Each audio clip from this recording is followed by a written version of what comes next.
साथियों नमस्कार। साथियों, जैसे कि आज गुरु पूर्णिमा का महान पर्व है और इस गुरु पूर्णिमा पे जानते हैं कि गुरु बनाना क्यों अति आवश्यक है। कुछ समाज में कुछ लोग कहते हैं कि हमारे माता पिता ही गुरु हैं, तो हम अन्य किसी को गुरु क्यों धारण करें।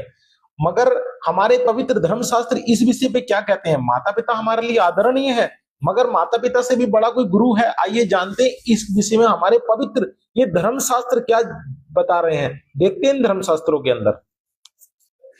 देखिए, श्री देवी भागवत महापुराण द्वितीय खंड गीता प्रेस गोरखपुर से प्रकाशित है। इसके 7वें स्कंद में क्या कह रहे हैं भगवान, देखिए आप। जिसके द्वारा इस ब्रह्म विद्या का उपदेश दिया जाता है वह साक्षात परमेश्वर ही है। उपदृष्ट विद्या का प्रत्युपकार करने में मनुष्य सर्वथा असमर्थ है, इसलिए वह गुरु द्वारा सदा ऋणी रहता है।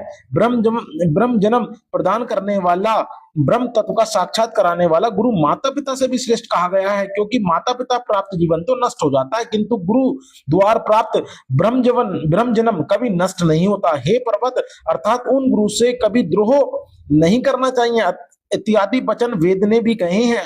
अतः शास्त्र सिद्धांत है कि ब्रह्म ज्ञानदाता गुरु सबसे श्रेष्ठ है, किंतु गुरु के रुष्ट होने पर शंकर भी रक्षा नहीं कर सकते।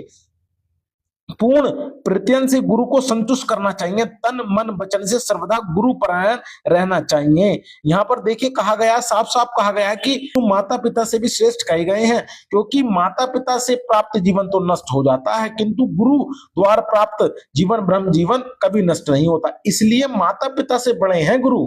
तो देखा आपने प्रमाण, माता पिता से श्रेष्ठ कहे गए हैं गुरु, क्योंकि गुरु भगवत प्राप्ति करवाते हैं, आध्यात्मिक गुरु भगवत प्राप्ति करवाते हैं, इसलिए माता पिता से श्रेष्ठ है।